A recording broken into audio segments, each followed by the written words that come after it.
tatalakayin natin ay tungkol sa tribo ng Manubo. Ano nga ba ang Manubo? Sino at ano nga ba ang mga Manubo? Saan ba talaga sila nagmula at ano ang kanilang mga kaugalian at magpahanggang ngayon ay patuloy pa rin umiiral sa komunidad? Sisimulan natin sa kung ano ba ang ibig sabihin ng salitang Manubo. Maraming sagot sa mga patungkol sa kung ano ba talaga ang ibig sabihin ng salitang Manubo.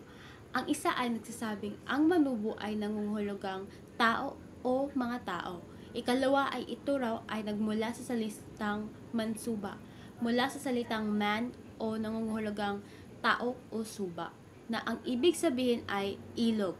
Ibig sabihin ng salitang Mansuba ay nangunghulugang taong ilog, sapagkat karamihan sa kanila ay nakikitang nakatira sa tabi ng mga ilog o ang ikatlo ay nagsasabing na ito raw ay nagmula sa salitang Banubo, isang creek na kasalukuyang dumadaloy sa ilog Pulangi 2 kilometro pababa ng Cotabato City. At ang ikaapat ay nagsasabi na ito ay galing sa salitang man na ang ibig sabihin ay first or aboriginal at tubo na ang ibig sabihin ay pagtubo at paglaki. Nanggaling sila sa mga taong lagalag na mula sa kanlurang bahagi ng China.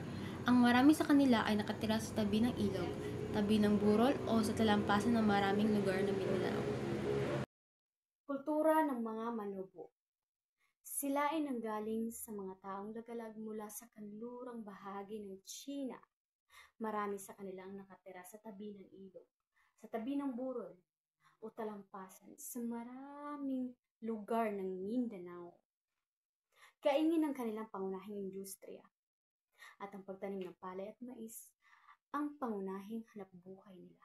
May 4 na uri ng Manubo. Una ay ang Pagano. Nang ibig sabihin ay mga mandirigma. Pangalawa ay ang Baylan. Sila yung mga pari at mga manggagamot. Pangatlo ay ang Manggagawa. Sila yung mga magsasaka. Pang-apat, Alipin. Sila yung mga bihag na kalaban o napaparusahang kauri nila. Ang mga Manubo ay may mga paniniwala. Una, naniniwala sila na dapat ang buntis ay nasa loob lamang ng bahay kapag pula na ang kulay ng langit matapos lumubog ang araw. Ito ay dahil sa paniniwalang ang mga busa o mga aswang na uhaw sa dugo ay nasa paligid na nag-aabang ng biktima. Pangalawa, hindi sila maaring tumakbo kapag may sugat ang kanilang paa dahil malaglag ang kanilang ipinagbubuntis. Pangatlo, paniniwala nila sa kasal. Ito ay nagsisimula sa ginsa ng pamilya ng babae at pamilya ng lalaki, kung saan ito ay magalang na tinatanggihan hanggang magkaroon ng kasunduan para sa kubon o bride wealth. Halimbawa, kapag kayo ay magjowa, hindi kayo pwedeng magsama kapag hindi pa napagsunduan ang inyong kasal. Mga halimbawa ng mga salitang Manubo. Dakko, ginawa ko kiko, na ang ibig sabihin ay mahal kita. Ama, na ang ibig sabihin ay lalaki. Bae, bae na ang ibig sabihin ay babae. Si Kandin na ang ibig sabihin ay siya. Si Ak na ang ibig sabihin ay ako. Kaay na ang ibig sabihin ay dito. Alus ko na ang ibig sabihin ay tuloy po kayo. Mupian sulon na ang ibig sabihin naman ay magandang umaga. At mupian buliki ko na ang ibig sabihin ay magandang gabi po sa inyong lahat. Mayroon din sila kaugalian sa paglilibing sa paniniwala ng mga Manubo na ang direksyon sa paglilibing ng kanilang mga yumaong miyembro ng tribo ay may espiritual at simbolikong kahulugan. Kapag lalaki ang inililibing, ito ay nakaharap sa silangang bahagi na sumisimbolo sa pagsikat ng araw o oras na para magtrabaho. Sa ilang paniniwala ng mga Manubo, ang mga kalalakihan lalo na ang mga mandirigma ay kailangang maharap sa liwanag upang ipagpatuloy ang kanilang espiritual na paglalakbay o protektahan ang kanilang tribo mula sa kabilang buhay. Kapag babae ang inililibing, ito ay nakaharap sa kanluran na inuugnay sa paglubog ng araw o bigay hudyat na oras na sa kanya ang pagsaing. O maaari ring sumisimbolo sa pahinga o pagtatapos ng siklo ng buhay.